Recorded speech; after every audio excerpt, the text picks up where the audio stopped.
Bonjour, dans cette vidéo nous allons passer à la partie 4 de la programmation du jeu Pac-Man dans Scratch. Dans cette partie, le fantôme se déplace tout seul en rebondissant sur les bords et en essayant d'aller attraper le personnage de Pac-Man. Le personnage de Pac-Man, lui, est commandé par le joueur. Le bloc déplacement avec les flèches est déjà programmé. Et on va compléter son programme dans un premier temps en indiquant qu'on va répéter indéfiniment ce bloc se déplacer avec les flèches. Donc si je mets ça, un seul personnage joue, c'est celui du Pac-Man qui peut se déplacer comme il veut. Qu'il rencontre le fantôme ou pas, il n'y a rien qui se passe. Si je veux que le fantôme se déplace sur l'écran en essayant de s'orienter vers Pac-Man, au début du jeu, on a déjà défini l'orientation. Il va garder la même orientation jusqu'à ce qu'il touche un des bords de l'écran. Donc s'il touche un des bords de l'écran, là il faut que je change. Donc pour dire qu'on touche un des bords de l'écran, je vais prendre un capteur, touche-le, et je modifie bord. Donc si un des bords de l'écran est touché, d'abord je voudrais que mon personnage rebondisse. Je vais dans Mouvement et je prends Rebondir si le bord est atteint. Et puis je veux qu'il se dirige de nouveau vers le personnage de Pac-Man, donc je copie cette brique, je veux qu'il s'oriente vers Pac-Man.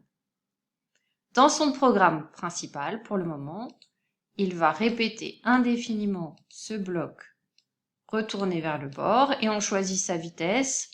On peut le faire avancer plus vite, moins vite ou la même vitesse que Pac-Man. Je vais pour le moment mettre la même vitesse. Si je lance le programme, voilà ce qui se passe. Le personnage s'oriente vers Pac-Man, mais moi je bouge. À chaque fois qu'il rencontre un bord, il s'oriente à nouveau à ma position actuelle. Mais il ne se passe rien lorsque les deux personnages se rencontrent. Ce que je veux maintenant, c'est que quelque chose détecte la fin de la partie de mon jeu. Lorsque les deux personnages se rencontrent, je veux que le fantôme arrête de bouger et que le joueur ne puisse plus bouger son personnage. Pour ça, je vais créer une variable que je vais appeler fin de partie.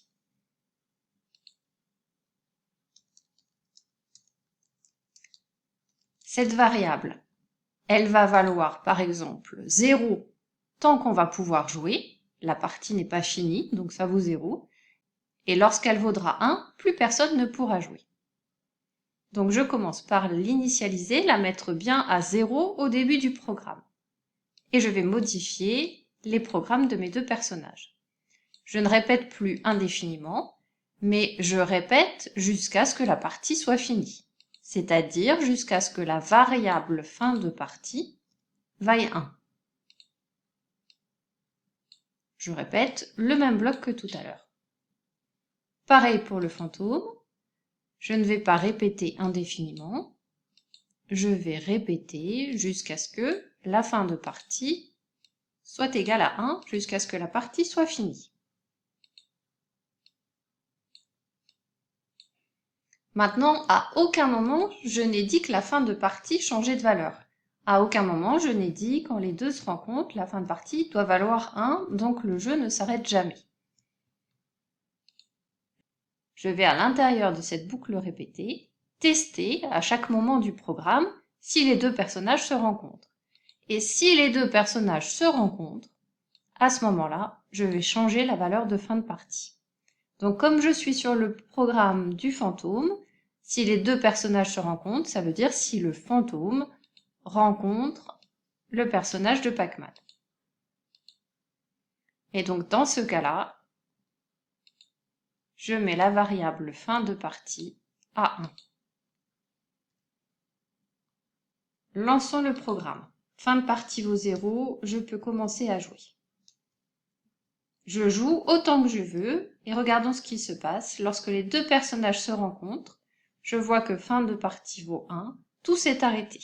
Le fantôme arrête de bouger et le personnage de Pac-Man ne peut plus être dirigé par les flèches du clavier par le joueur.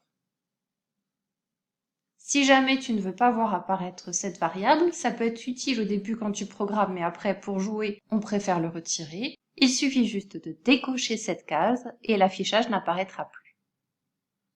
Voilà, cette 4e partie de programmation du jeu Pac-Man est terminée. À bientôt!